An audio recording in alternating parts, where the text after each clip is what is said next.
This podcast is part of the Gun Rights Radio Network. Podcasting freedom.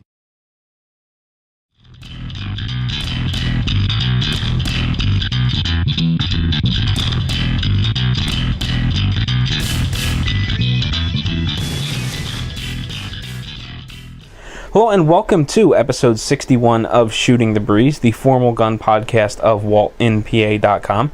Over the past couple of weeks, I've been talking about how I was going to be changing the podcast format going forward. The most notable change was that I was going to be switching from a weekly podcast to a bi-weekly podcast. And while doing that, I was going to bounce back and forth between general firearms-related information and discussion and an episode that was entirely competitive shooting based. So today is the very first competitive shooting based podcast episode that I've got for you. And as I mentioned in the previous episode, I was able to sit down with Team Angrypig. It's Kerry, Jake, and Sam during the 2013 Burt Schaefer Memorial Match, which was a sanctioned IDPA match here in Pennsylvania, held last weekend. And we just talked about the team dynamics, some of the things that they've done to increase skill.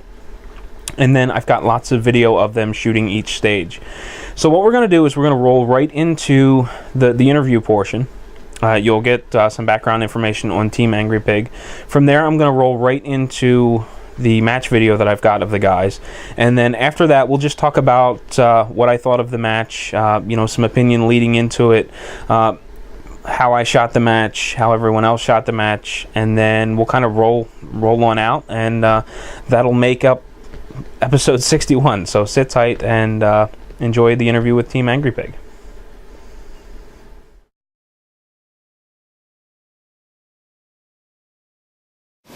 Okay, so first and foremost, let's go right down the line. Introduce yourselves.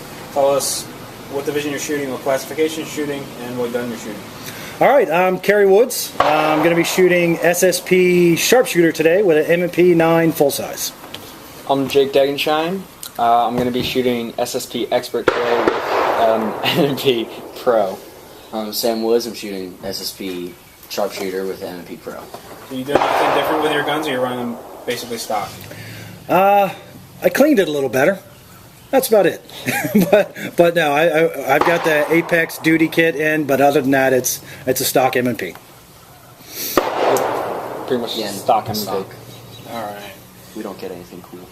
Okay, so let's talk about how Team Angrypig came to be. How long have you guys been shooting, and what was your background prior to getting involved with the shooting sports? Sure. So I had been shooting since I was a kid. Shot when I was young. Shot when I was in the Army. Took a few years off, and then about 5-6 years ago decided to get back into shooting. Had never shot competitions. When I realized that I was training a lot with my rifle, but neglecting the fact that I carry every day, I started looking for a way to improve my gun handling skills under kind of simulated stress. So I looked up IDPA, found it, tried a match, and it was a lot of fun. That was in February of 2012, and then the next match I brought Jake out, and he jumped into it with me. So you guys have like a unique experience where you've got a couple of junior shooters involved as well. How has the progression been with that? Have you found any challenges? Does IDPA do a good job of promoting its junior program? Does it need work in any specific areas? So I think from my perspective, and the boys can give you theirs, the folks at the local level are very open to junior shooters, and all the clubs we've been to really encourage getting junior shooters involved. I think from a national level, I don't see as much effort coming from IDPA headquarters as I think I would like to see to continue to grow the sport. But that could just be that I haven't seen it. Maybe that's happening in other places.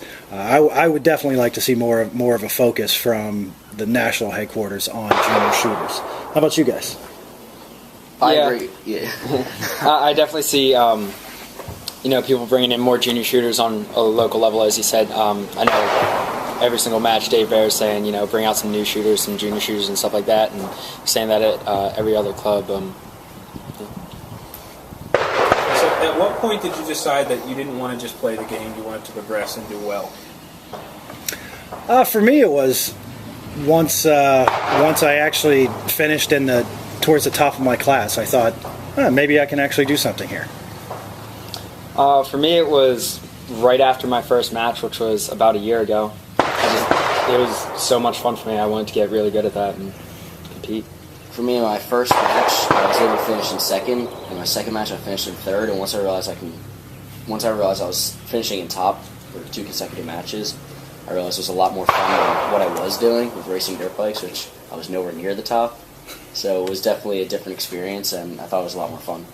So what are you guys doing to improve your skills? I mean, do you have a dry fire routine? Have you taken any classes?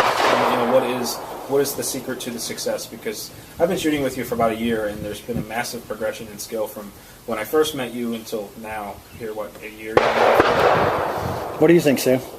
Well, first we took the Matt Olencek training course, standard deviation arms, and we do the dry fire with Ben Stoger's book, the dry fire routines, and try to do it. Say we would like to try to do every night, but not really. But we try to do as much dry fire as we can, and for me, I'm constantly just thinking about it and thinking what I could do differently per stage.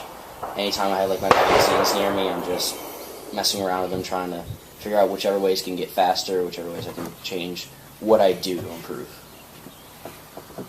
Pretty much the same exact stuff as Sam.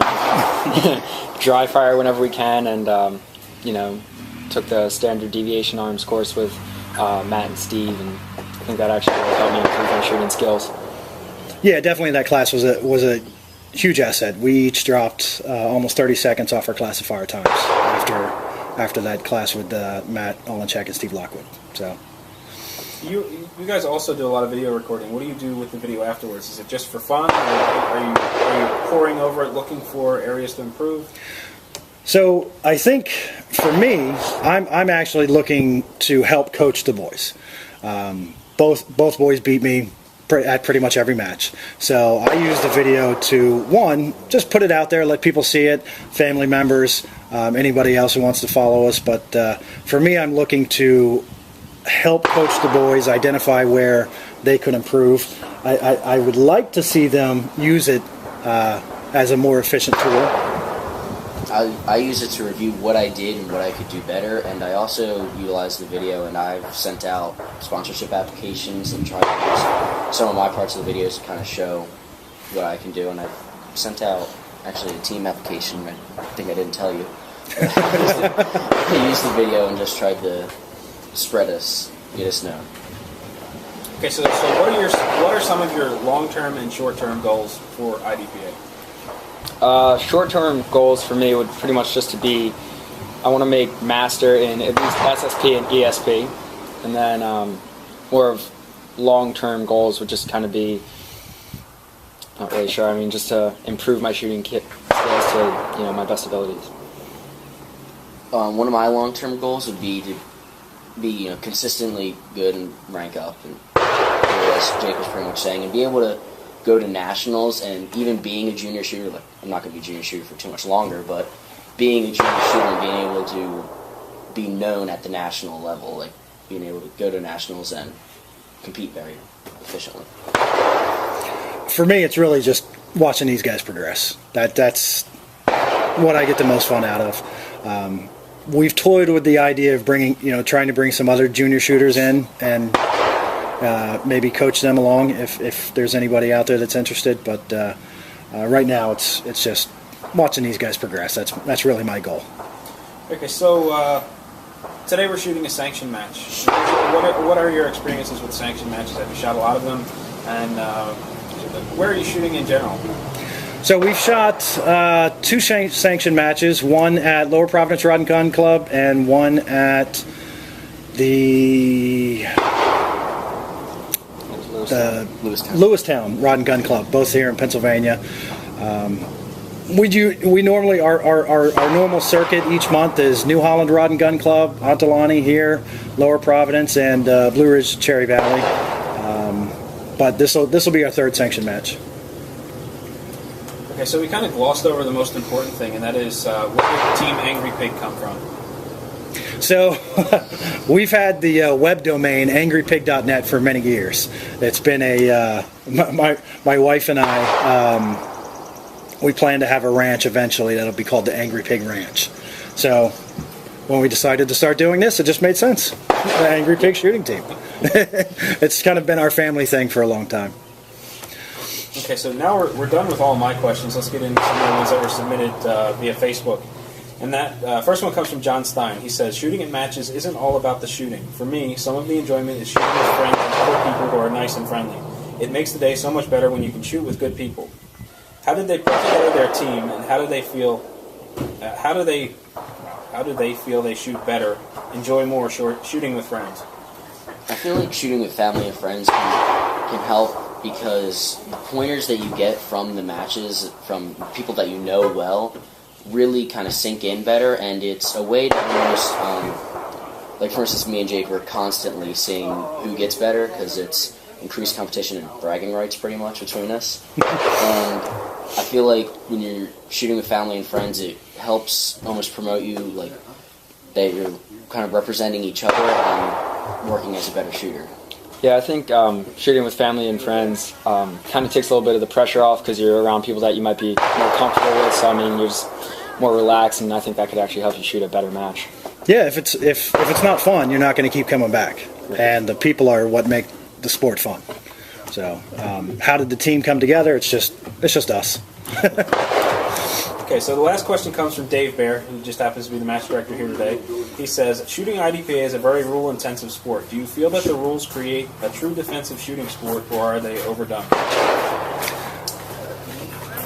A little bit back and forth on some. There's a lot of defensive pistol aspects of it that I think are very good for rule-wise, with, for instance, cover, and that utilizing the cover is very good for a defensive pistol.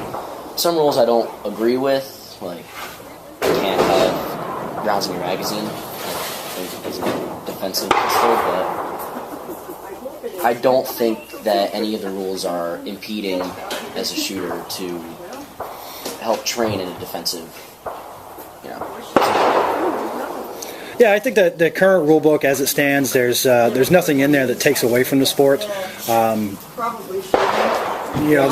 The reality is it's a rules-based competition. So if you want to play the game, you got to follow the rules. I do think that. Does the stuff go there?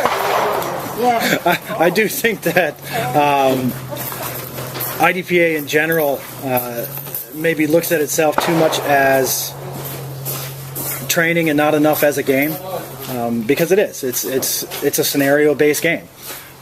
So if we laden that down with too many rules and take some fun out of the sport, that could be an issue. But in general, I think the rule set as it stands is pretty good. Some of the new changes, maybe not. But I guess we'll see where that comes out. Thanks for taking some time to sit down. Let's go take a look at all these pages we're going to shoot today. Sounds good.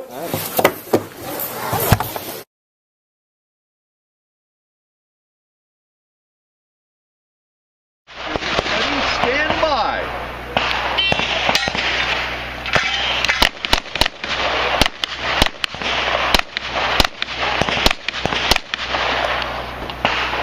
Ready. Stand by.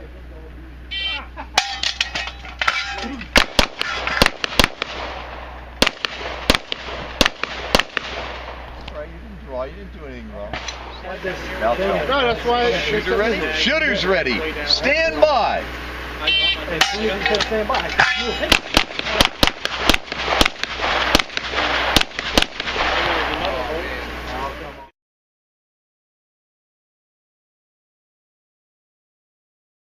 Shooters ready. Stand by. So happy he's walking after him.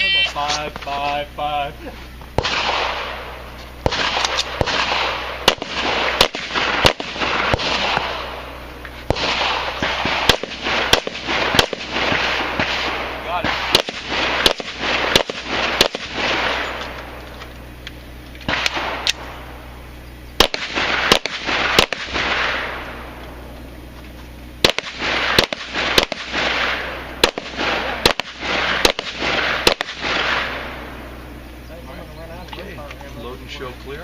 Slide it forward, hammer it down, place it on the mat. Shooters ready, stand by. Might have been right after.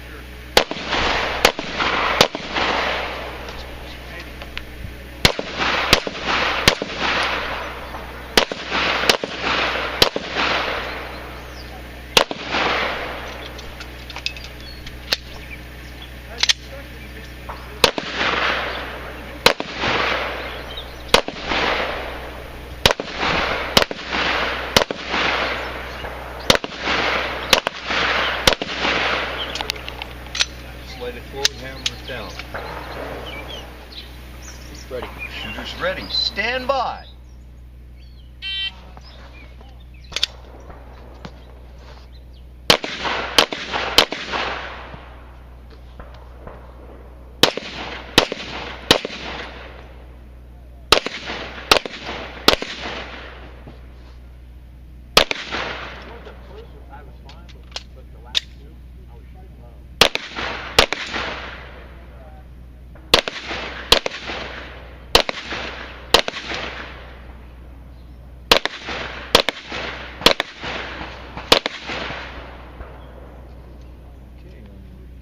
Slide it forward, hammer it down, place it.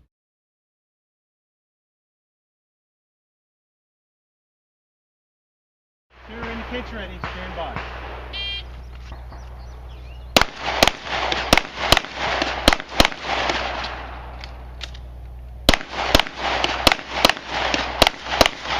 Coach, you done? Do that.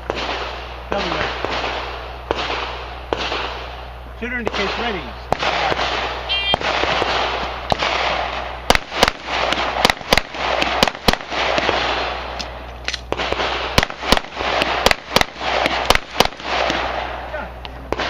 Unload it, forward, five.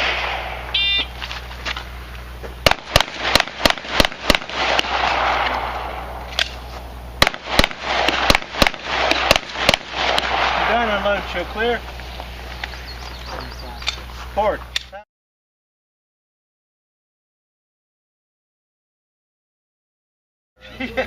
Yeah, get your foot in, that's better. Shooter indicates ready, stand by.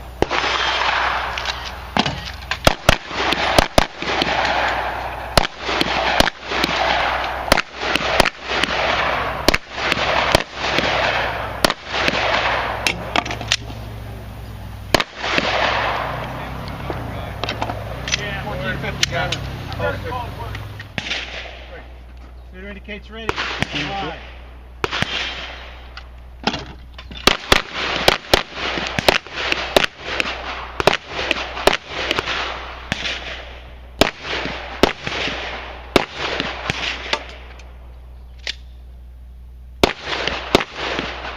Got it, clear. 1554, got it. Shooter ready. Stand by. 3-second PE when we're ready.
Say. Alright, here we go. Shooter ready. Stand by.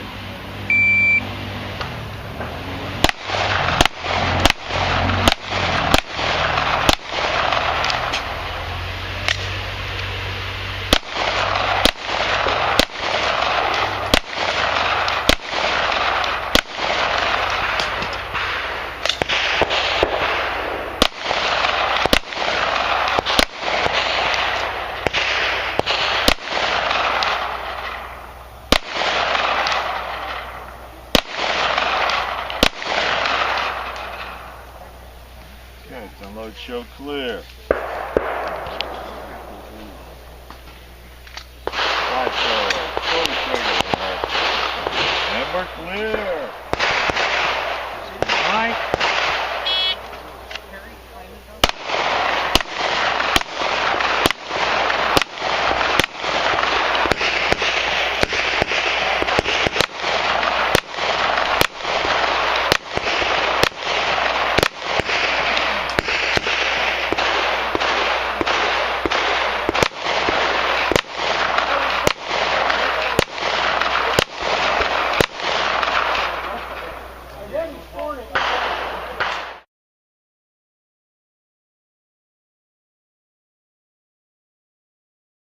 You're going to turn which way? Turning that way. Okay, here we go. Shooter ready. Stand by.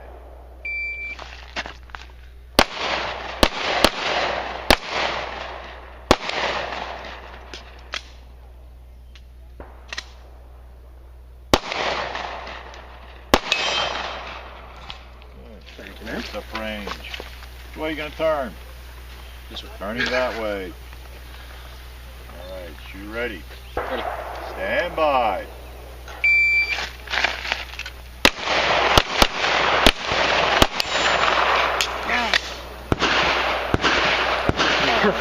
Clear. Right forward. Stand by.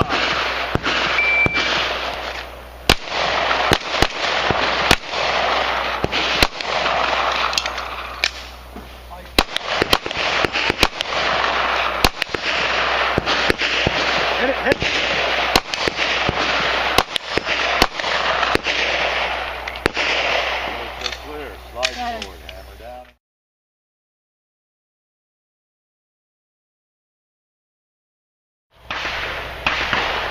Stand by.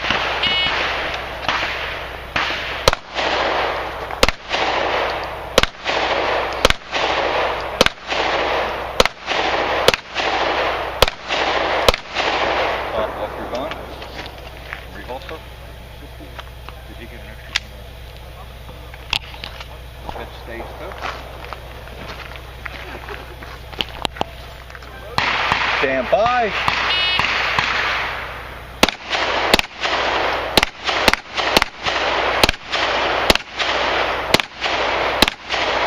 Top off your gun. Okay, then holster. Good. Stay put. The reason why all the Shooter ready. Stand by. You know what I mean?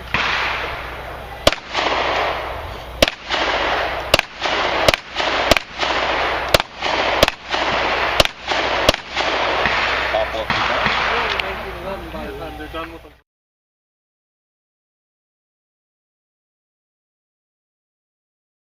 Stand by.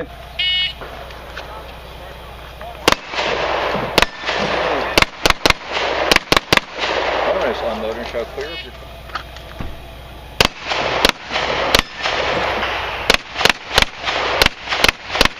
We're done. Unload and show clear.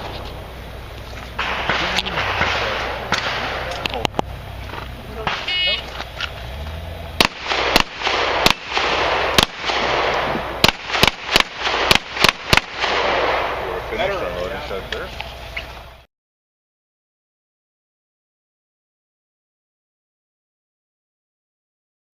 You ready? Stand by.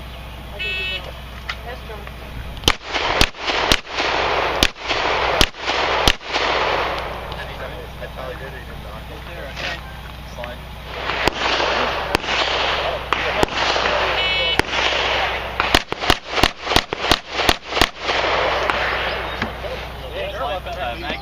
Bolts come out. Who's ready? Stand by.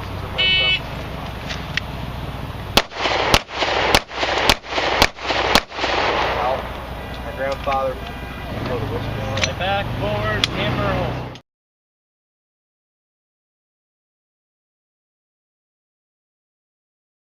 Get ready? Stand by. How are you?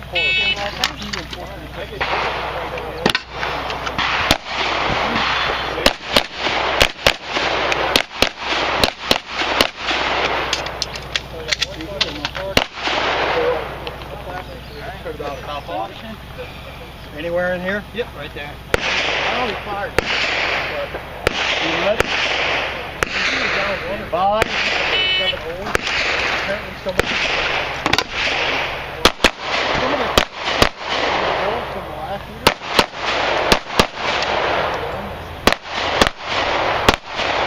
And I was only down 2 over here. Alright, top off.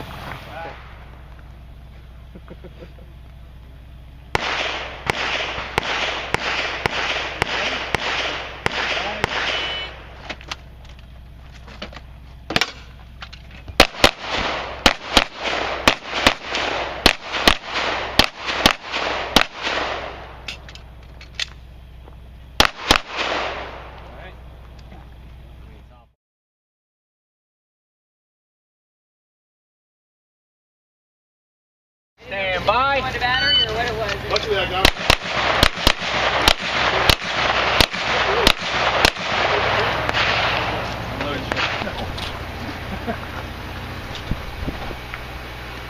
Stand by.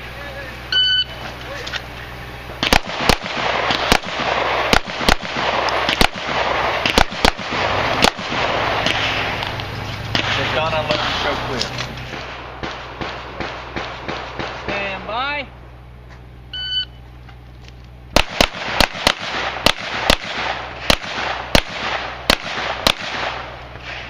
Done unloading show clear.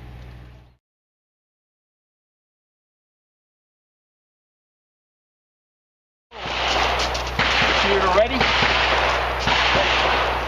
Stand by.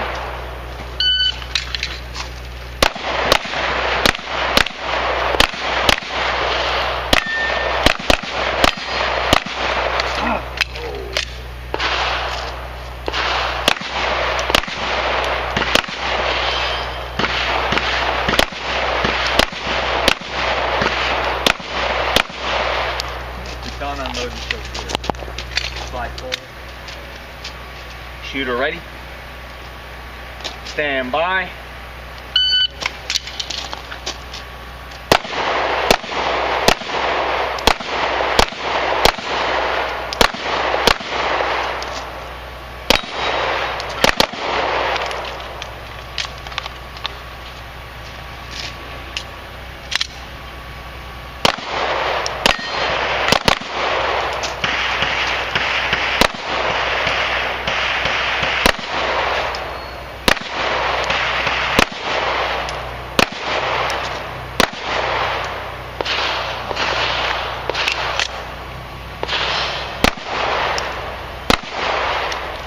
Done unloading show clear. Slide forward.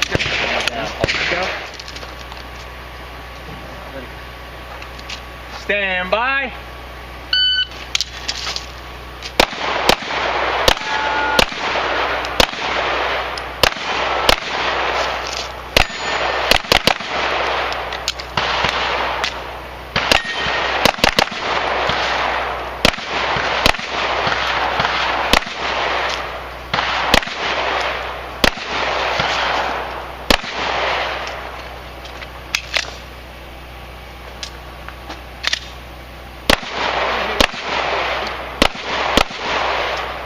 Done unload show clear. Well, I hope you enjoyed the very first shooter profile for the competitive shooting series, and you're a little bit familiar with the match, you know, how everyone shot, you know, you saw the stages. Let's talk a little bit about the match itself. Now, I signed up for this match as soon as registration opened a couple of months ago, and I was really eager to shoot it because Dave Bear runs a very good monthly match at Onalani Rod and Gun Club. I guess some people would call it IPSC light, maybe, because he has a tendency to do kind of large-ish stages where you're moving about a bit. You can make up a little bit of time with your feet, and those are the types of stages that I really enjoy. And this being Dave's very first sanctioned match, I was really curious to see what he was going to do. I thought he was going to bring out, these really big stages and really amp up the challenge while making shooters move all around. When he released the stages on Facebook, I was really surprised. My initial thought was, this is not typical of Dave Bear. I'm not quite sure what's going on. There's virtually no movement. In fact, there were 2 stages with movement. One stage you were on your stomach. The other stage you were advancing 5 or 6 steps from, I don't know, maybe 12 yards to 7 yards. So there wasn't, I mean, that was the extent of it. I was really surprised. And I started to worry. I didn't think that, I wasn't quite sure how challenging the match was going to be, because pretty much every stage was just stand and shoot. There wasn't a whole lot of risk versus reward. There wasn't a whole lot of options. You were pretty much shooting the stage as it was laid out for you on paper. You really didn't have to make any decisions for yourself. And being a big fan of those types of stages, being a USPSA shooter, I love that type of stuff. But I was really concerned. I didn't know what to think going forward. And also, it was going to throw me a curveball in the interview that I was going to do with Team Angrypig, because the whole plan was to sit down with the guys and discuss the background of the team. And then from there, we were going to roll down to the range. And I wanted to sort of get everyone's opinion before the match started of each stage. Maybe talk a little bit about what their plans going forward were, how they were planning on shooting it without a rehearsal, of course, and then video them shooting the stage, and then maybe do a recap afterwards. But with stages with so little movement, that whole plan went out the window, and I wasn't quite sure how I was going to make this work. Originally, I wanted an interview that lasted somewhere between 15 and 20 minutes, and then I thought maybe another 10 to 12 minutes just talking about each stage, and maybe another 10 minutes of recap, just looking back at how everyone shot each individual stage. And I thought, okay, I'm going to have a very large chunk of video, including the match video. It's really going to fill out this episode, and it's going to turn out really well. So we wound up much shorter than I would have liked. I still think the interview and the shooting came out great. I'm really happy with that. I just wish there would have been a little bit more. I really wanted more information there, more video to show you, but it just kind of worked out how it worked out. And the really interesting thing about this match was I've never shot a match that was so efficient. It was incredible just how efficient this match was. It took me a couple of stages before I settled in to how the match was run. It felt like a whirlwind. I mean, we arrived, we talked to a couple of friends, the briefing started, and we were squatted, and then suddenly everyone was lining up and going hot. I just put my gun on, I come back from the save table. I don't have magazines loaded up, so I'm stuffing magazines as everyone's going hot on the line. And then before I know it, I'm up, so I have to go up there, I have to get the SO to issue the load and make ready command, charge the gun, I get ready to go, and then shoot. And before I know it, I'm done shooting. We've pasted, between me shooting really quickly and then me making sure I was standing there to video Kerry, Jake, and Sam. It just felt like the stage was over in the blink of an eye, and every single stage was like that. Everyone lined up, everyone loaded and make ready, and then you couldn't leave the bay. You were there, so it was just really, really fast. The stages being relatively small seemed to make it even faster yet. So I've never shot anything that efficient before, and it was wonderful that we could shoot 12 stages in so little time. We shot 12 stages in a sanctioned match in roughly the same time, if not a little bit less, than we would a typical 10-stage match at Onalani. So in that regard, it was fantastic. I was really happy with how the match was put together and run. The safety officers were great. Everyone answered questions. Everyone was patient. Everyone was very detailed as they did the stage overview prior to the start. And the staff, everyone was it was awesome. I couldn't rave about this anymore, about how well this match was run, especially considering it was Dave's first match. So anyway, the match ran really well. The really interesting thing was going into this, as I said, I was a bit concerned because of the lack of movement. But there were a lot of hardcover targets spread out through pretty much every stage, and it was amazing how much that amped up the challenge. There were a lot of points down, and people were, I guess, going into it a bit overconfident. The buzzer would go off, the gun would come out, and they would just start blazing through targets. And when the stage was over, the SO would walk down range and start scoring targets, and you'd have people hitting hardcover, throwing mics, and then there were a couple of non-threats in there. There were a couple of people that nailed some of the no shoots or the non-threats, and it made for a much more challenging match than I was expecting. So I was really happy with it, the way it was run, the challenge behind it. I thought I shot a mediocre match. As it turned out, I shot a very good match. I was about 1.5 seconds behind the SSP first place expert. I'm classified sharpshooter. I placed first SSP sharpshooter. I got a match bump to expert. I was about 1.5 seconds behind first place SSP expert. I was roughly 5.5 seconds behind division champion, and I wound up with one procedural, which was absolutely stupid. I shot a stage without understanding it, and I got whacked for shooting in tactical priority instead of tactical sequence. And I had one hit on a non-threat on the 6-round Smith & Wesson Indoor Nationals skill drill. And if you were to take those two away, I would have won the division champion slot. I don't like to play the what if game, so things could have take away those things. Other things could have happened, but I was really happy with the outcome. I did really well. I think Jake was most definitely high junior, and I believe he was 8th SSP expert.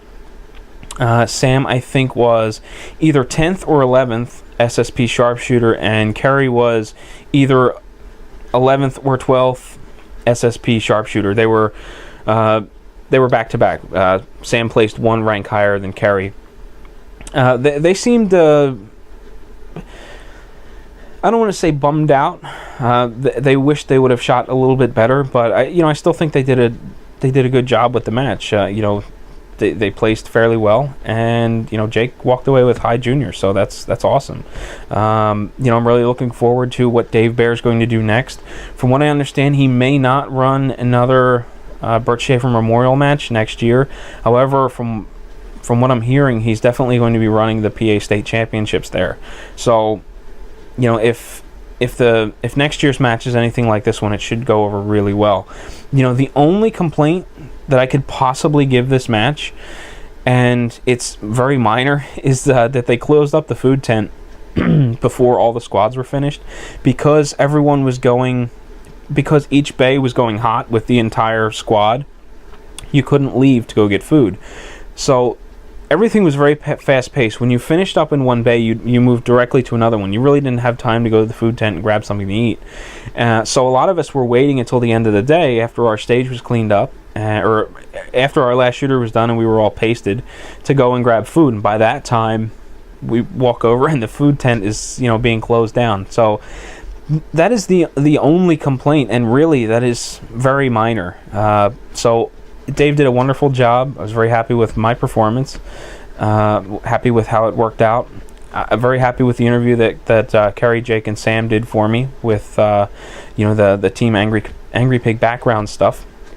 And I think that's going to about do it. So thanks for watching.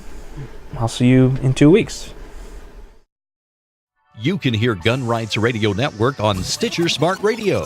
Stitcher allows you to listen to your favorite shows directly from your iPhone, Android phone, BlackBerry, or Palm phones, on demand and on the go. Don't have Stitcher? Download it for free today at Stitcher.com or in the app stores. Stitcher Smart Radio, the smarter way to listen to radio. Gun Rights Radio Network shows can be found under Sources.